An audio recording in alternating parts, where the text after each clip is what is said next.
Hi, I'm Prashant, and I'm using the seas we live by to power our lives.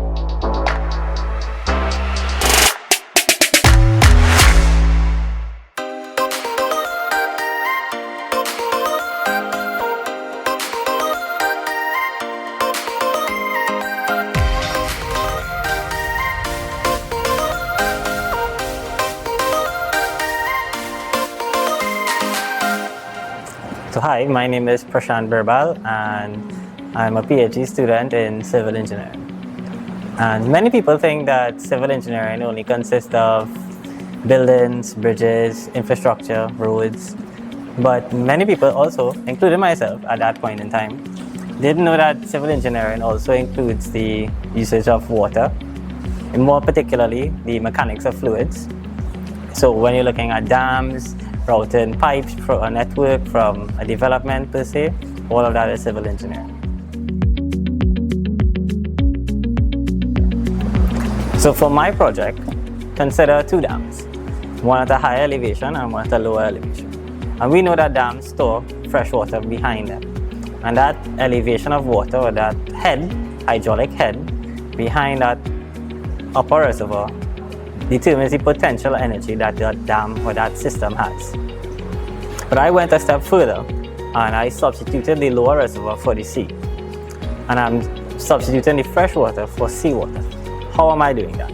Well, in the daytime, when the demand for energy is less, that water will be pumped from the sea to the upper reservoir. Right?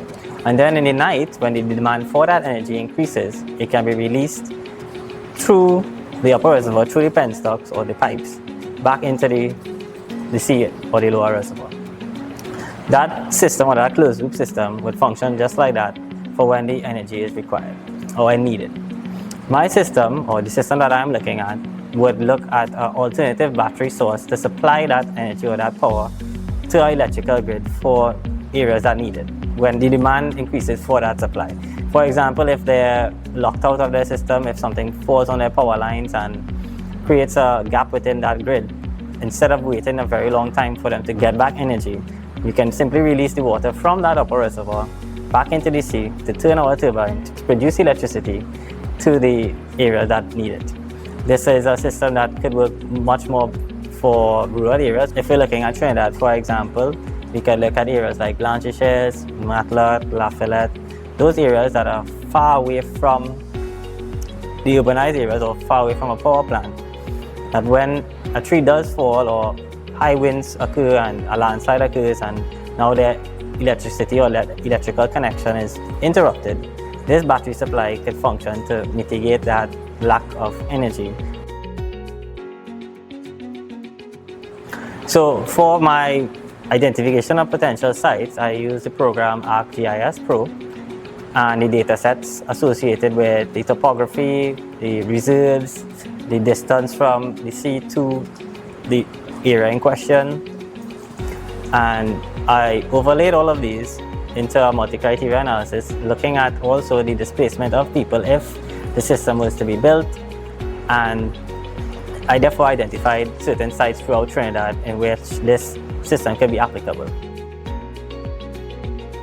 I also modeled the system knowing that my difference in elevation between my upper reservoir and my lower reservoir was much lower than that of internationally known systems such as this.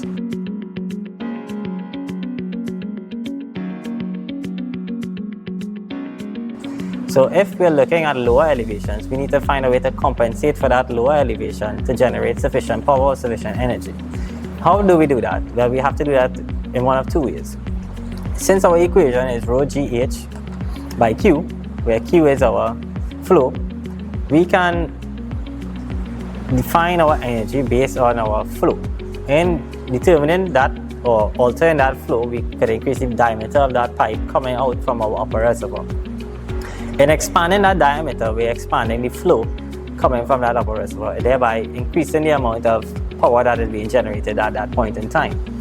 However, energy is power by time, and in order to create a sufficient amount of energy, yes, we have to have a sufficient amount of power, but that power should last for a substantial amount of time to generate a substantial amount of energy.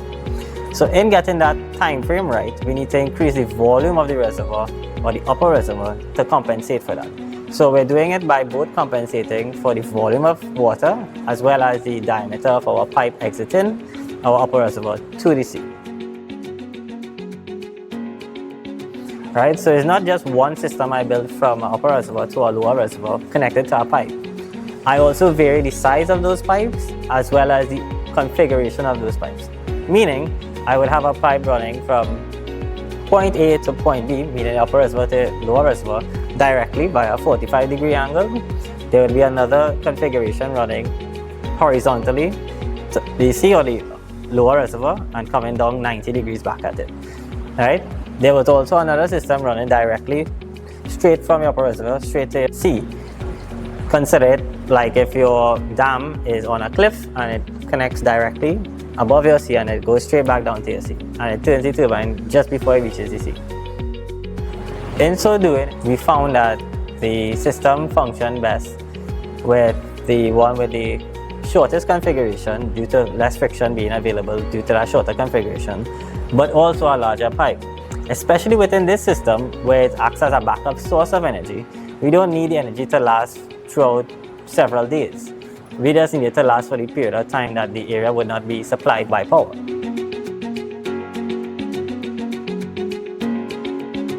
Similar systems have been put into place utilizing freshwater resources. Do you think my research utilizing seawater would be a viable energy solution for our systems? For more information on my research, you can follow the link below and look at the research that the University of the West Indies has done.